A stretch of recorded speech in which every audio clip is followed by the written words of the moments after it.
Salut les amis! Bonjour Paris! Kamusta naga Pinas? At ipagpapatuloy na nga natin yung karugtong ng ating nakaraang vlog. Ito nga yung aking layover pabalik ng Pilipinas at sa Taiwan ako nag-layover. So ngayon dadaan muna tayo. Naisip nyo na ba kung ano ito? Alam nyo na ba kung ano yan? Pero yung mga Asian alam yan. No, sige nga, bigyan mo nga idea kung ano yon. Parang may sabit yung boses ko doon. Siya, balik na tayo sa topic. Andito na nga ako. Napuntahan ko na yung aking first destination at ito, nakita ko na rin itong pinakamataas sa Asia noon. Sila ang holder at ito ang Taipei 101. Itong pagbubuk nga ng ticket na ito is biglaan at nagkaroon ng aberya. Hindi ko nalagyan ng maayos na itinerary to. May mga area ako na research kung saan ako pwede magpunta at mabisita sa oras na hindi naman kahabaan. Kumbaga talagang dalaw lang. Pero dahil expectation versus reality ang drama natin dito, talagang hindi ko nagawa yon. Gusto ko pa sana magpunta dito sa Pride Lane nila rito at yung ibang mga markets nila rito. At may mga areas dito na po pwede mong puntahan kapag ka ikaw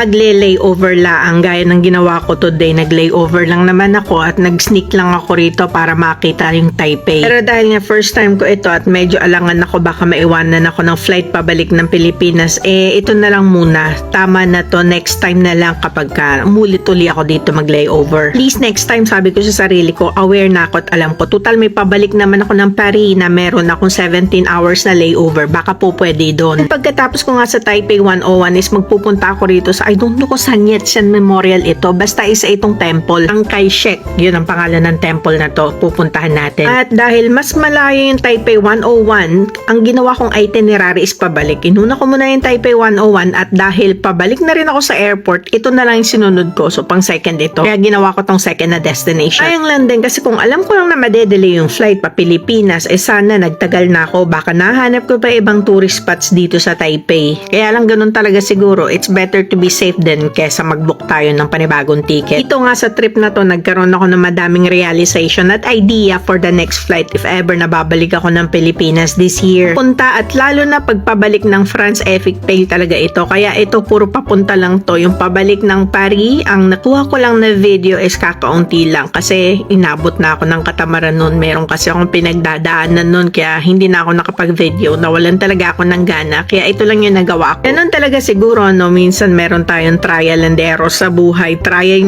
muna. Kahit puro error yan. Basta try ulit tayo. And this time, meron nga akong natutunan at may na-discover. So, magagamit ko siya next time. Ayan ito, isipin mo na lang. Kung hindi ako nag-decide na mag-exit at maggala muna saglit dito sa Taiwan habang ako ay nag-aantay ng flight pabalik ng Pilipinas, hindi ko madidiscover na pwede ko palang gawin yon. Basta pag-aralan ko na lang next time. Tinuturo ko nga rito yung Taipei 101 dahil sa taas niya, kita siya hanggang dito. Hindi ko matanda. I think 2 stops ito mula sa Taipei 101. Dalawang stops ng train ha kapag sasakay ka ng train. At itong Shanghai Check nga ay kapag katitignan mo, meron siyang maliit na dalawang temple. Hindi naman maliit, malaki din ito. Pero yung pinakamataas kasi is nandoon yung puti. So itong dalawang red na ito, tapos meron siyang 4 na entrances. Basta 4 na side, 4 na corner. Makikita niyo yun mamaya. Pala, Sabado ako umalis sa Paris. Sabado ng alas 11 at dumating ako rito alas 6 ng umaga. Tapos hindi ko na-realize na linggo na pala, di ba? Ang bilis ng araw, ilang oras, 13 hours ako sa langit. Sa langit talaga. Ang flight ko pa Pilipinas is mamayang 4 pa ng hapon nito. And dito 8 hours na tong layover na to. Medyo matagal na to para sa akin. Napakatagal ng flight na ito. Experience ko, 4 na oras ang pinakamatagal na layover na nangyari sa akin. And first time ko talaga to. Kaya naisipan kong lumabas. At maganda na rin yung naging decision ko. Nakadiscover ako ng bagong hack. Na-time nga nating merong event dito. Parang book festival ito. Isip ko napakaganda, no? Talagang ini-introduce sa kanila yung habit ng pagbabasa. Sa atin kasi sa Pilipinas, hindi na, nawala na yun. At pagkatapos ko nga bitbitin yung dala-dala kong hand luggage at meron pa akong backpack na napakabigat, eto na, naakyat ko na yung isa sa pinakamataas nilang tore at makikita mo rito, ito yung pinaka-ceiling sa loob niya mismo. Ang ganda niya lang pagmasdan kasi ang ganda ng pagkaka-design niya. At hindi ako historian ha, so hindi ko alam kung ano may share ko tungkol sa kanilang bayani na nakaupo dyan. Basta ang alam ko lamang si Jose Rizal ang pambansang bayani ng Pilipinas, kaya wag yun na akong tanungin kung sino yan, wala akong idea. Hindi ko na rin ni-research dahil ang pagpunta ko naman dito is para lamang matanggal yung bagot ko, diba? Hindi na ako para magpakahirap mag-research.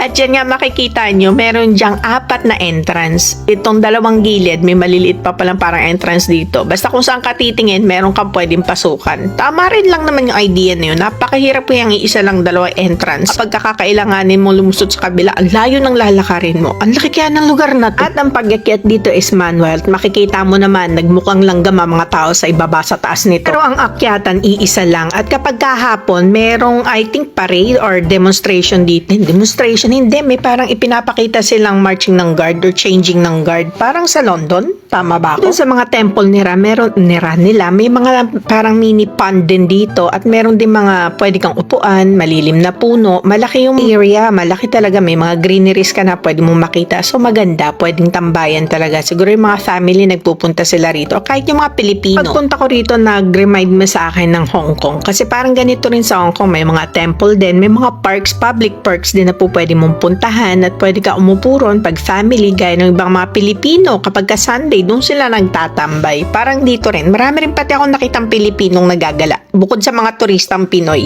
at mga Koreans. Alam kong Koreans at Opa dahil naririnig ko yung salita nila. Ikaw na kay drama fan. At syempre, hindi lang naman Koreans, pati ibang lahi. Kaya rin ng mga nakasabay ko sa pagle-layover dito. Ang laki nitong isang to. Jumbo, ala. Ano, gutom na yan, ano? Nauulam ba kayo? Yung koy. Baka gusto mo kayo hindi makabalik ng Pilipinas. Kanina nung papunta rito, tinanong ka sa immigration kung may dala kang any pork meat. Ngayon, baka ikay ma-hold dahil may dala kang fish at medyo fresh pa. At naging masyadong memorable ang trip na ito sa akin. This is my first time and I hope not the last. Hitting 2 birds in a stone ang nangyaring trip na ito sa akin. Kailangan talaga natin magkaroon ng curiosity at lakas ng loob para meron tayong mata-experience sa buhay. Paano ba yan? Hanggang dito na lang muna. A bientôt, merci. À la prochaine. Salamat.